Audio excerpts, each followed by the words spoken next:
Hello बच्चों, let's read this question. So this question says match the following columns one with the column two of a half wave rectifier, uh, half wave rectifier and full wave rectifier. Okay, हमें देखिए यहाँ पर क्या करना है, column one और column to को match करना है. Column one and column to आपको गिवन कर रखे हैं, ठीक है. तो देखिए कॉलम वन में आपका A B C D four में देखिए आपको रिपल फैक्टर और फॉर्म फैक्टर बताना है. किसका? आपको हाफ वेव रेक्टिफायर का और फुल वेव रेक्टिफायर का. पी क्यू आर एस में इसके करस्पॉन्डिंग आपको क्या गिवन कर रखी है, वैल्यूज गिवन कर रखी है. ऑलराइट, तो चलिए बच्चों इस क्वेश्चन को अब हम क्या करते हैं, स्टार्ट करते हैं. तो देखिए बच्चों इस क्वेश्चन का की कॉन्सेप्ट आप क्या लिख सकते हैं. The key concept of this question is rectifier. लिख लीजिए, क्या लिख लीजिए, रेक्टिफायर. रेक्टिफायर देखिए क्या होता है, rectifier is a device which is use to convert AC into DC. जो क्या करती है आपकी एसी को आपका डीसी में क्या करता है, आपका कन्वर्ट करता है, क्या, रेक्टिफायर. और रेक्टिफायर भी आपके दो होते हैं, एक होता है हाफ वेव रेक्टिफायर और एक क्या आपका फुल वेव रेक्टिफायर, ठीक है.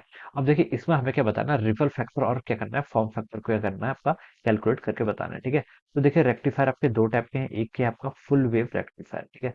फर्स्ट वन इज और फुल वेव रेक्टिफायर और सेकंड क्या होता है आपका हाफ वेव रेक्टिफायर होता है, ठीक है. ये हम क्या करते हैं, डिफरेंट पर्पजेस के लिए यूज करते हैं, ठीक है. अब देखिए बच्चों जो आपका हमें क्या डिफाइन करना है, यहाँ पर रिपल फैक्टर और क्या पूछा है, फॉर्म फैक्टर पूछ रखा है, ठीक है. तो पहले हम देखिए फॉर्म फैक्टर कैलकुलेट कर लेते हैं. फॉर्म फैक्टर देखिए आपका किसके इक्वल होता है.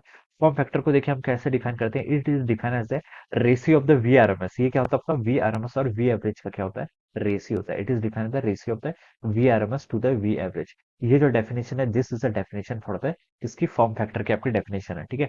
We R M S divide by V average. V R M S को हम क्या लिख सकते हैं, देखिए ये इसको ये या फिर हम इसको ऐसे भी लिख सकते हैं, I R M S divided by the I average. Okay, ये हो जाएगा. ये आपका क्या है, this is the full wave rectifier. Full wave rectifier के लिए वी आर एम एस की वैल्यू बच्चों कितनी होती है आपकी, V naught divided by root two. V naught क्या आपका मैक्सिमम है, ठीक है. और वी एवरेज, एवरेज कितना फाइंड आउट होता है, एवरेज होता है आपका to V naught by pi के इक्वल, ठीक है. ये आपका फुल वेव रेक्टिफायर के लिए आता है, ठीक है. अब देखिए बच्चों इसको सॉल्व कर लेते हैं. ये हो जाएगा आपका V naught by root two, ठीक है, इंटू कितना हो जाएगा यहाँ से आपका pi divided by two times V naught, ठीक है. वी नॉट से बच्चों का वी नॉट कैंसिल हो गया. यहाँ पर आपकी वैल्यू होगी pi divided by two root two, ठीक है. पाई डिवाइडेड बाई कितना आ गया आपका टू रूट टू.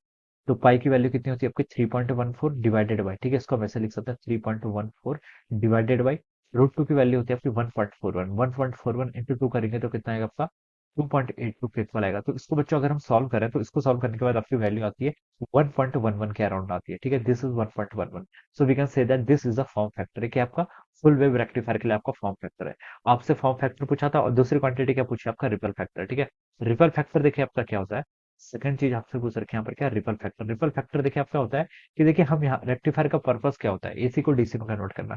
तो कितना आपका एसी क्या कर रहा है, डीसी में कन्वर्ट कर रहा है, ठीक है. या फिर हम बोल सकते हैं कि आपका जो आपका आउटपुट है, आउटपुट में अभी भी एसी की कितनी अमाउंट बची है, उसे हम क्या बोलते हैं, आपका रिपल फैक्टर बोलते हैं. This is defined as ripple factor. Ripple factor को देखिए हम किससे डिनोट करते हैं, गामा से रिप्रेजेंट करते हैं और इसका आपका डायरेक्ट फॉर्मूला है. देखिए फॉर्म फैक्टर तो आप यहाँ पे इजिली कैलकुलेट कर सकते हैं.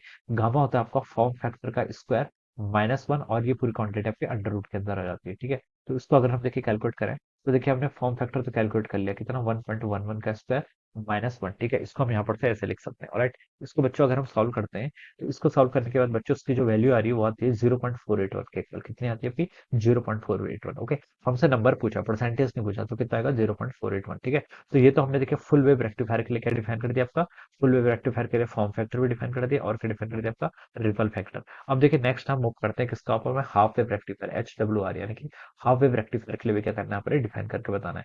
तो देखिए हाफ वेव रेक्टिफायर के लिए पहले हम फॉर्म फैक्टर देख लेते हैं.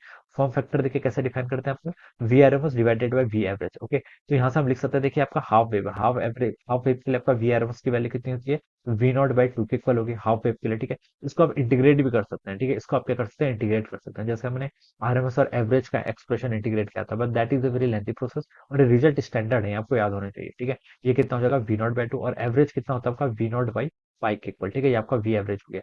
यहाँ से आपका वी नॉट से वी नॉट कैंसिल हो जाएगा, कितना बच जाएगा आपका पाई बाई टू आ गया, ठीक है. पाई की वैल्यू कितनी होती है 3.14 डिवाइडेड बाई टू करेंगे तो आपको 1.57.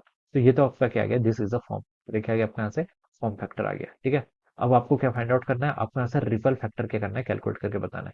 तो रिपल फैक्टर के लिए देखिए इस डेफिनेशन का यूज कर लीजिए. रिपल फैक्टर देखिए किसके इक्वल था, फॉर्म फैक्टर का स्क्वायर माइनस वन, ठीक है.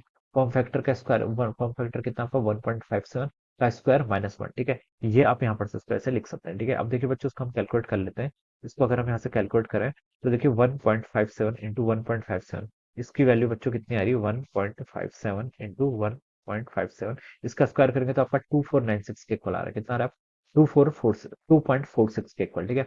2.46 में माइनस वन करेंगे तो आपका रूट ऑफ 1.46 के इक्वल आ गया, ठीक है. अब देखिए बच्चों, इसकी वैल्यू अगर हम कैलकुलेट करें तो ये आपका आ रहा है 1.20 के इक्वल। कितना आ रहा है आपका? 1.20 के इक्वल। तो इसकी वैल्यू आपकी 1.208 यानी कि 21, इसको हम अप्रोक्सीमेटली लिख सकते हैं। तो ये क्या होगा आपका? यहाँ पर रिपल फैक्टर हो गया, ठीक है। तो फॉर्म फैक्टर भी कैलकुलेट कर लिया, रिपल फैक्टर भी क्या कर लिया आपका? कैलकुलेट कर लिया, ठीक है। अब देखिए इसको यहाँ पर ऑप्शन से मैच करते हैं। तो देखिए हमें ए ऑप्शन में देखिए क्या पूछ रखा है आपका? Ripple factor of half wave rectifier. Half wave rectifier का रिपल फैक्टर कितना? 1.21। तो ये तो आपका क्यू से मैच कर जाएगा। बी में देखिए क्या पूछा है? Ripple factor of full wave rectifier. Full wave rectifier का रिपल फैक्टर देखिए यहाँ कैलकुलेट किया, कितना है? 0.481। तो ये आपका एस से मैच कर जाएगा, ठीक है। ये किससे मैच कर गया? एस से। फिर आपसे सी में पूछा form factor of half wave rectifier.